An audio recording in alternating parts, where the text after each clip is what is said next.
പാലക്കാട് കഞ്ചിക്കോടിന് സമീപം ഉരുൾപൊട്ടൽ. വെള്ളം താഴേക്ക് കുത്തി ഒലിക്കുകയായിരുന്നു. ജനവാസ മേഖലയിലല്ല ഉരുൾപൊട്ടൽ ഉണ്ടായത് എന്നത് ആശ്വാസകരമാണ്. ദൃശ്യങ്ങൾ ആദ്യം.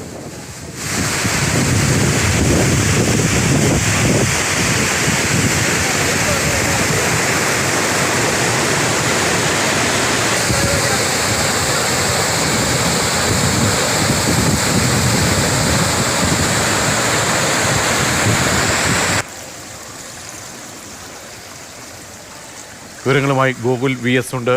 ഗോകുൽ, ഏത് മേഖലയിലാണ് ഇപ്പോൾ ഉരുൾപൊട്ടൽ ഉണ്ടായിരിക്കുന്നത്?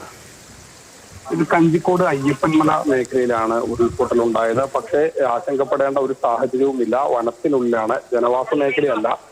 ആർക്കും അത്തരത്തിൽ തന്നെ അപകടമോ അല്ലെങ്കിൽ ഏതെങ്കിലും തരത്തിൽ ബുദ്ധിമുട്ടുണ്ടാകുന്ന രീതിയിലുള്ള കാര്യങ്ങളില്ല. പക്ഷേ ഇത്തരത്തിൽ പൊട്ടലിന് സമാനമായ സാഹചര്യമുണ്ടായി. വെള്ളം കുത്തിയൊലിച്ച് തോടിലൂടെ ഒഴുകി പോകുന്ന ഒരു സ്ഥിതി ഉണ്ടായി എന്നതൊഴിച്ചാൽ മറ്റ് പ്രശ്നങ്ങളൊന്നും തന്നെയില്ല. ശരി, ഗോകുലാണ് വിവരങ്ങൾ നൽകിയത്.